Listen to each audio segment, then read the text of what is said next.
Here to talk about that and the 2016 race is Louisiana Governor and Republican presidential candidate Bobby Jindal.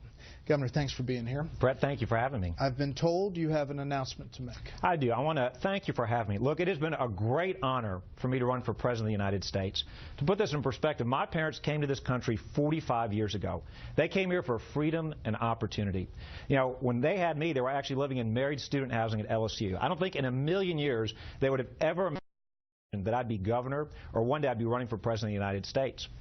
The reality, though, is they told me as a young child Americans could do anything. I believe them then, and I believe them now. But, you know, this is not my time. I've come to the realization this is not my time. So I've come here to announce that I am suspending my campaign for President of the United States. Why didn't your candidacy take off, do you think? You know, Brett, we spent a lot of time developing detailed policy papers. And given this crazy, unpredictable election season, clearly there just wasn't a lot of interest in those policy papers. But the reality is, I think the Republican Party has to lay out the pathway why we are the party for opportunity and growth. Let the left be the party about redistribution, about government spending, government dependence. I'm going to go back to a think tank. One of the things I'm going to be doing, I'm going to go back to a think tank called America Next that I set up before a few years ago to develop these policies. Look, the conservative approach is about it doesn't matter the circumstances of your birth. You don't have to be born to wealthy parents. You don't have to be born to the right zip code. You can do great things in this country if you want to work hard. Let the left be about division and redistribution. We need to be about growth. We need to be about specific solutions. So you've seen the candidates up on those stages, the debate stages. You've been out on the trail talking to people. Where do you think your party needs to go? Well, look, the left is all about redistribution and weakness abroad. Where I think my party needs to be, where the Republican Party, the conservative movement needs to be, is specific solutions and also taking on the threat of radical Islamic terrorism. Brett, we've got a president, he's a community organizer at a time of war. He doesn't even want to say the words radical Islam. The reality is, earlier this year, I went abroad, I went to Europe, and I gave a speech. I came back here and said, Europe has a problem. They're not assimilating many of these Muslims. We must not let that happen here. Now, the left hated that. The reality is that we've got to continue to tell the truth. Immigration without integration is not immigration, it's an invasion. We must not let that happen here. I want to talk about the refugee issue, and you're a Louisiana governor, and there's a lot of issues pressing. But is there a sadness to this? I mean, what's your feeling today? Well, look, we live in a great country. I can't thank America has given me and my family so many blessings and opportunities. I'm not going to stop fighting for my conservative beliefs and principles. Certainly, we thought it would end differently, but the reality is this isn't my time. Here is my message to Americans out there. As conservatives, I know we believe this country is on the wrong track, and I believe that. But this is still a great country. Every morning we need to wake up and give thanks. We are blessed to be in the greatest country in the history of the world. And those of us that believe in American exceptionalism and freedom need to be willing to fight for it. This is our moment. That same freedom and opportunity that brought my parents here, that is slipping away in front of us. It's not too late for us to fight to get it back, but we'd better fight for it now. Are you going to endorse?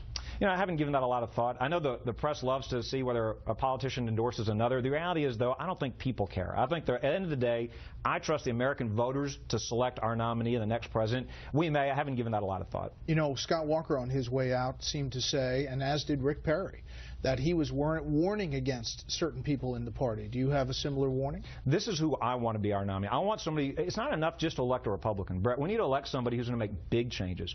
If we elect somebody who's just going to go and do more big government spending, if we elect somebody who's not going to be serious about the threat of radical Islam, we're not going to get our country back on the right path. So I want somebody who's got the courage and the smarts to make big changes.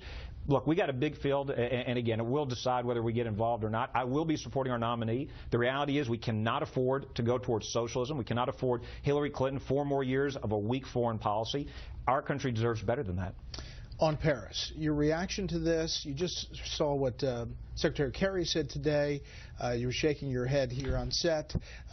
Your thoughts about this whole thing? You know, first of all, it's amazing to me. You heard he tried to clean it up. You know, he tried to say a legitimacy, a rationale. Brett, there is no legitimacy or rationale. These are crazy, evil terrorists. We've got a president who won't use the words radical Islamic terrorism. We've got a secretary state using this ridiculous language abroad. The reality is they're evil. We can't negotiate with them. We can't contain them. We need to hunt them down and kill them. There's no alternative to that. We've got to hunt them down and kill them. They hate our freedoms. The attack on Paris was not just an attack on the French. It was an attack on our way of life. Look, we've got a president who loves to go out there and criticize America. He doesn't defend religious liberty at home. He attacked Christians earlier this year in a bizarre comment at the National Prayer Breakfast. So we've got an administration, unfortunately, we're going to have another year of this where I don't think he's going to fully prosecute the war on terrorism, and that's a shame for America, and that's a shame for the world. We need different leadership. You're a governor. There are now 20-plus governors who've said, we're not going to take Syrian refugees.